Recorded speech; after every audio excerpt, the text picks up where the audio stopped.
pochádzam z okresu Rimavská Sobota. Narodil som sa, alebo žil som v Rimavskej Seči, čo je najväčšia obec, druhá najväčšia obec v okrese Rimavská Sobota, ale má asi najviac rómskych obyvateľov. Ja sám som rómskeho pôvodu, etnika, národnosti, ale som maďarský hovoriaci Róm. V našom okrese alebo v našom kraji, kde my žijeme, Rómovia, maďarskí Rómovia, bohužiaľ, nerozprávajú s rómskym jazykom. Pochádzam z učiteľskej rodiny, keď takto už môžem povedať.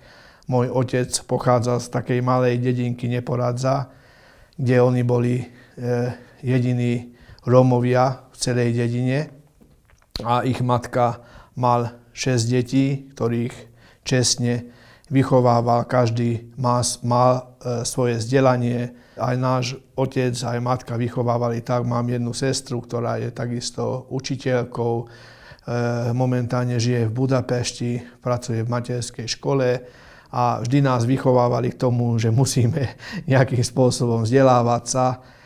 Keď som dokončil základnú školu v Rimavskej Seči, tak mal som veľmi rád šport a hlavne futbal, čiže od rána do večera sme hrali v dedine spolu chlapcami, aj rómskymi, aj nerómskymi, nikdy v tom nebol rozdiel. Vlastne mali sme rád šport, futbal, tak sme hrávali spolu a chcel som sa stať futbalistom. Tak tedy, keď som dokončil základnú školu, tak otec chcel, aby som išiel študovať do gymnázia, aj matka, ja som sa rozhodol, že nebudem ich počúvať a vybral som si svojou cestou a prihlásil som sa na športovú školu v Rimavskej Sobote, čo vtedy otvorili, tá úroveň nebola taká, akú sme aj rodina, aj ja sme očakávali.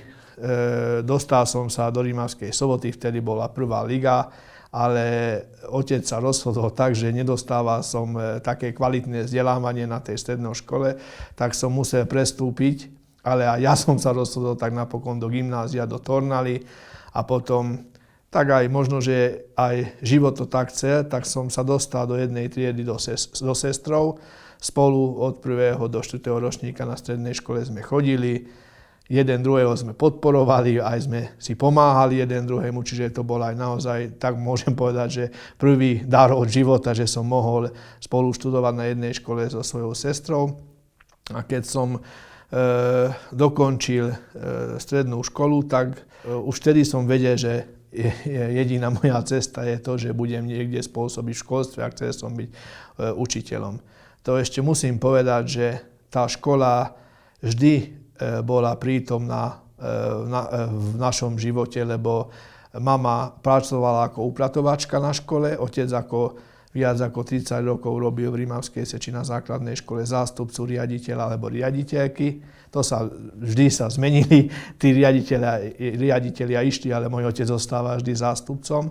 A aj cez leto sme tie pekné časy strávili v škole v Rimavskej Seči. Pomáhali sme mame upratovať a boli sme jednak tak prepojení s tou školou a vtedy mi to nejak, možno, že aj to na mňa tak spôsobilo, tak som sa rozhodol, že jednoznačne chcem byť učiteľom. Aj otec bol môjim vzorom vtedy už. A prihlásil som sa na informatiku a telesnú výchovu do Nitry. Vtedy ešte sme museli robiť prijímacie konanie na vysokú školu, tak bohužiaľ nespravil som z tej telesnej výchovy prijímacie skúšky. Aj keď som hrával futbal na vysokej úrovni, tak my sme gymnastiku a atletiku nemali sme možnosť kde sa pripravovať.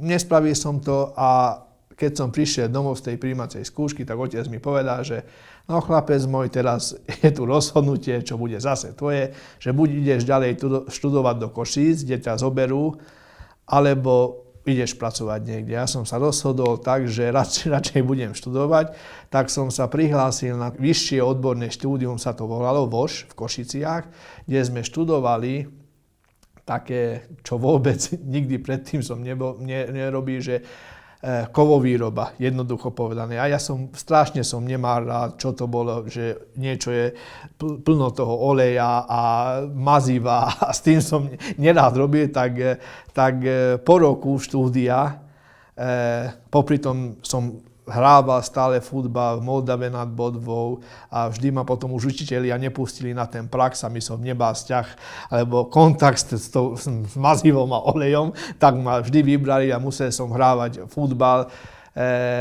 Tak som sa rozhodol tak, že ešte raz to skúsim v Nitre a prihlásim sa. Otec je matematikom, tak otec povedal, ja som bol dobrý matematik, že on aj vie pomôcť, pripraví ma na prijímačky, že ideš matematiku a druhé si vybereš, čo len chceš.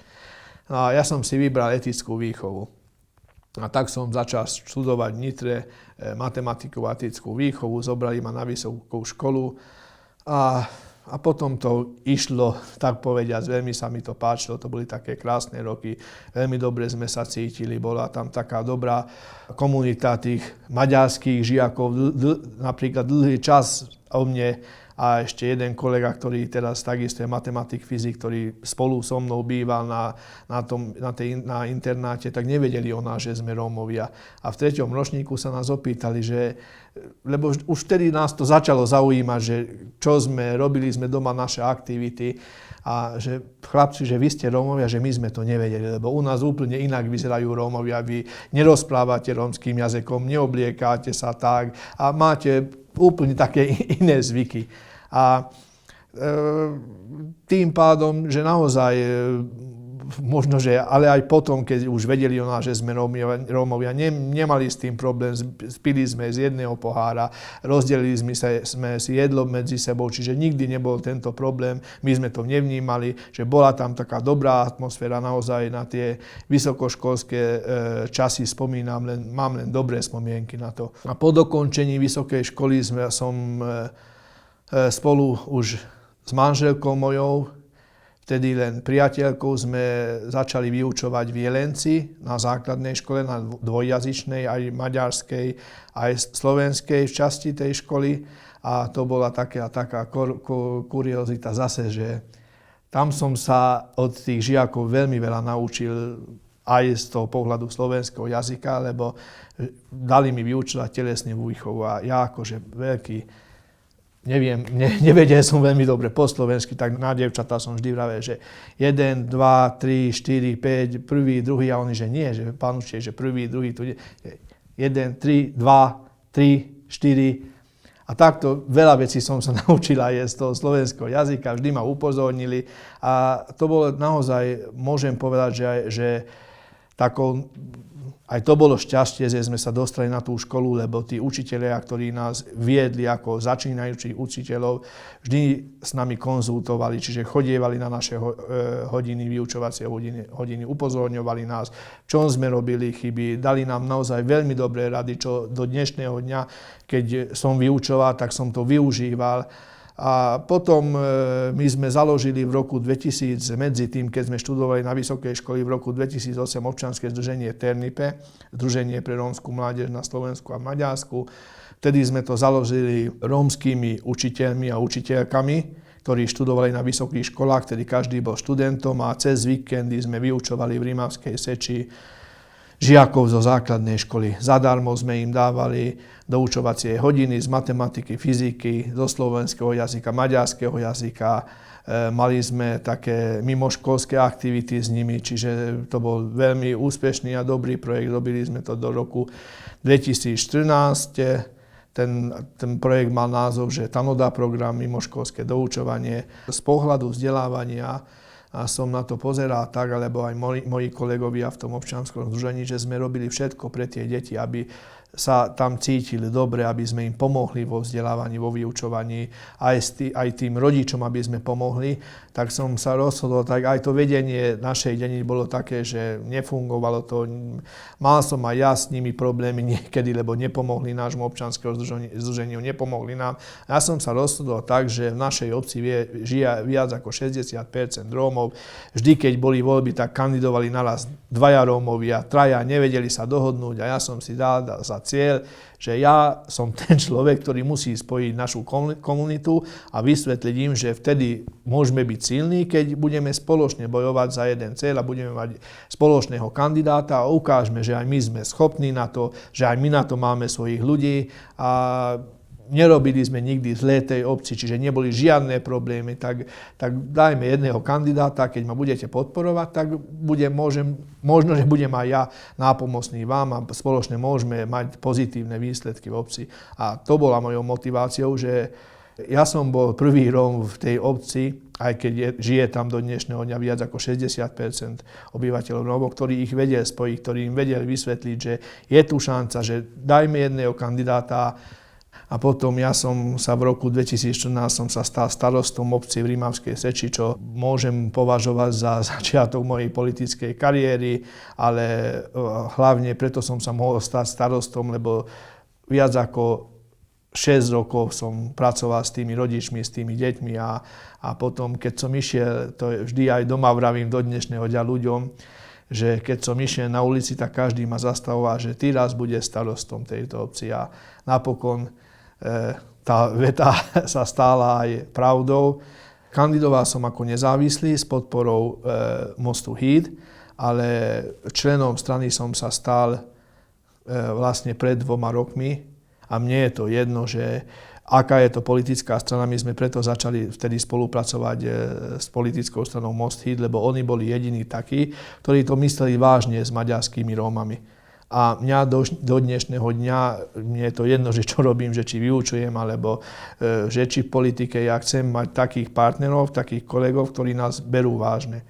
Stal som sa starostom Rimavskej Seči, aj keď som to nevydržal dlho, 2 roky. Možno, že som bol príliš mladý, lebo vtedy som mal 21 rokov, keď som sa stal starostom a neskúsený a chcel som pomôcť každému, tak za rok a 8 mesiacov som sa zdal funkciu starostu obce v Rimavskej Seči. Čo možno, že keď dneska na to pozriem takto zďaleka, že bola to chyba, ale bol som príliš mladý, neskúsený a neboli okolo mňa dobrí ľudia, ktorí by mi pomáhali. Keby som mal dneska možnosť, tak možno, že by som to robil úplne inak a s nadhľadom, ale vtedy som v tom žil a nevedel som to, že čo je to voľný čas a vždy som sa len venoval tomu starostovaniu a to mi nerobilo dobre. Tam som dostal od života tak jednoducho povedané, že facku. Že vtedy som mal také obrovské, veľké predstavy, že no teraz, Piš, ty si sa stal starostom. Teraz to ukážeme, že ako sa to dá. A napokon aj tam človek, to bolo také prvé naozaj facky od života, že človek chcel niečo predsadiť, nemá svojich poslancov, nemal na to ani v obci tých ľudí, ktorí, že napríklad len také jednoduché veci, že treba pokosiť cintorín a musel som hľadať ľudí, že poďte aspoň traja a pomôžte mi. A ja si zoberiem kosačku, len to spravme spoločne. Alebo že naozaj mali sme vždy problém s čistotou v tej dedine, že poďme, vyčistíme tú dedinu spoločne. Na začiatku to išlo, potom už ľudia nechceli. Čiže naozaj, že to bola taká ťažká cesta v tej živote, že stal som sa starostom, ale tam ešte ma čakali ťažšie úlohy, čo som ja neočakávala. Ráno, keď som sa postavil, tak som bol potený. Lebo nevedel som, že čo ma čaká, že kto sa narodil v obci, kto zomrel v obci a čo pre nich musím zabezpečiť. Ja, keď som sa stal poslancom a ja vždy doma vravím, že maďarskí Rómovia na to potrebovali 100 rokov, že máme jednoho rómskeho poslanca, predo mnou bol Peťo Polák, aj vtedy to bol, ja som to považoval za obrovský úspech a aj naši dnešní poslanci traje, je to obrovský úspech a naša komunita potrebuje svoje zastúpenie a som to vtedy zobral tak, že hlavne ako učiteľ zo vzdelávaní niečo musíme spraviť. Ja som vedel o tom, že náš program, to mimoškolské doučovanie, že to fungovalo, že to nijak presadzovať, ale vtedy človek narazil na také steny, ktoré neboli nejakým spôsobom, že nedalo sa cez tie steny prejsť. Že bola to veľmi ťažká práca poslancovania, že človek si to predstavuje inak, že teraz je tu možnosť, že môžem zákony tvoriť, že môžem naozaj do toho zasahovať a príde, tak povediac, keď môžem takto povedať, vyššia moc, vyšší predstavitelia politických strán a keď sa človek nedohodne s nimi, tak ťažko vybojuje niečo pre svoju komunitu, za ktorý je tam zvolený. Že to je naozaj obrovský problém podľa mňa do dnešného dňa pre každého poslanca zvonka na to pozerá úplne inak človek, že teraz je čas, teraz môžeme mať veľké slogany, ale naozaj podľa mňa predtým treba hneď dohodnúť na začiatku, ako človek sa spojí s nejakou politickou stranou, že áno, ja vás budem podporovať, aj moji ľudia vás budú podporovať, ale my za to potrebujeme toto a toto a toto. A ja som išiel do toho, takže nevedeli sme, čo chceme, že bola tu možnosť, využili sme to a podľa mňa každý do toho išiel, takže je tu možnosť, môžem byť poslancom, ale nerozmýšľali sme vo veľkom. Ale to je, ja to tvrdím, že je to obrovská chyba, takže rómska komunita na Slovensku je rozdelená, čo je aj, tak povediať, prírodzené, lebo nemáme spoločný jazyk, nežijeme na jednom mieste spolu, ale bolo by vhodné a na čas vytvoriť, a keby niekto vytvorí také fórum alebo také miesto napríklad, aj keď Maďari, ja vždy tvrdím, že aj keď Maďari nie sú jednotní, ale keď príde taký čas, že musia sa rozhodnúť, tak oni si sadnú za jeden stôl a naša komunita si to nevie spraviť. A toto podľa mňa je taká úloha pre nás do budúcna, že nejak prepojiť tieto rómske komunity a sadnúť si za jeden stôl, radšej tam si povedzme medzi sebou, že čo sa mi nepáči na jednom, na druhom, ale keď príde čas k rozhodnutiu, tak musíme byť jednotní a potom môžeme byť hlasom ľudu, ale nie len v sloganoch, ale naozaj, že potom môžeme reprezentovať našu komunitu. To je obrovský úspech, že naozaj sme vedeli presadiť, že žiaci v hmotnej núdzi, že boli normálne zapracovaní do toho školského zákona, ale to len preto, lebo naozaj obrovskou oporou pre mňa bol vtedy pán štátny tajomník Peter Krajňa, ktorý takisto pochádza takého prostredia, vyučoval takisto aj on na takej škole, kde boli takíto žiaci. On vedel, že tento zákon je potrebný, lebo vždy s tým bol problém, že kto dostane teraz zadarmo obedy, kto nedostane, donieste potvrdenie od rodičov z úradu práce, nevedeli to zabezpečiť a ja to z vlastnej skúsenosti som vedel na škole, kde som vyučoval. To znamená, že na začiatku roka vždy to bolo taká naháňačka. Kto nedonesol papier, kto môže ísť na obed, kto dostane školské pomôcky, kto nedostane a takto sme to jednoducho vedeli vyriešiť, aj predstavitelia tých politických strán, predsedovia to pochopili. Áno, museli sme to im vysvetľovať viackrát, aj to bolo už tak koncom volebného obdobia, že sme to vedeli presadiť, ale ja som to tlačil od začiatku, keď som sa dostal do Národnej rady a ja to považujem za obrovský úspech, aj keď to nie je veľká vec pre mňa ako učiteľa, ja to považujem za obrovskú pomoc pre tie rodiny. Naše občianske združenie Ternipe, teraz zase sme to funkčnili, už nie som vo verejnej funkcii, čiže vrátil som sa naspäť do tretieho sektoru a mne strašne vadia už dlhé roky dve takéto veci. Prvé je z oblasti vzdelávania, tam ja mám s tým obrovský problém, že aj z mojej skúsenosti, že napríklad tie rodiny, ktoré nie sú v hmotnej núdzi, ale rodičia pracujú za minimálnu mzdu, nemôžu dostávať žiadne štipendia. A to je obrovský problém podľa mňa v našej komunite a ja chcem cez naše občianske združenie v týchto rokoch podporovať také rodiny, ktoré nežijú v hmotnej núdzi, ale rodičia pracujú, dostávajú minimálnu mzdu a možno, že niekedy, lebo aj naša rodina mala s tým problém, že sme museli požičať na to peniaze, aby som ja mohol vycestovať do vysokej školy a ja chcem pomôcť takýmto rodinám. Druhá taká srdcovka pre mňa je také zase, že také pozitívne vzory ukazovať. Chcel by som, aby na Slovensku maďarskí Rómovia mali svoje médium, lebo nevedia sa vyjadrovať napríklad v slovenčine ani v rómčine. Ťažko sa dostávame do maďarských televízií, naozaj už tam musí byť obrovský úspech alebo nejaké veľké mediálne boom na to, aby sa maďarský Róm dostal do médií a chcem vytvoriť pre maďarských hovoriacich Rómov televíziu v prvom rade najprv na regionálnej úrovni, tam v tých častiach Slovenska, v západných častiach, kde žijú Rómovia, v prvom rade okres Zimavská Sobota, Lučenec a Revúca. Tu by sme začali a potom by sme to, keď to bude úspešné a nájdeme vhodných ľudí, tí, ktorí to budú robiť, tak by sme to chceli ďalej rozširovať na celom Slovensku. A čo je tretia vec? Tretia vec, že je to z politického hľadiska ideme zaregistrovať, už sme aj zaregistrovali na ministerstve vnútra spoloch maďarských hovoriacich Rómov a tam chcem pozbierať všetkých maďarských hovoriacich Rómov zo Slovenska od východu až k západu a sadnúť si za jeden stôl a prediskutovať svoje problémy, čo máme v jednotlivých častiach našej krajiny a začať to spoločne riešiť.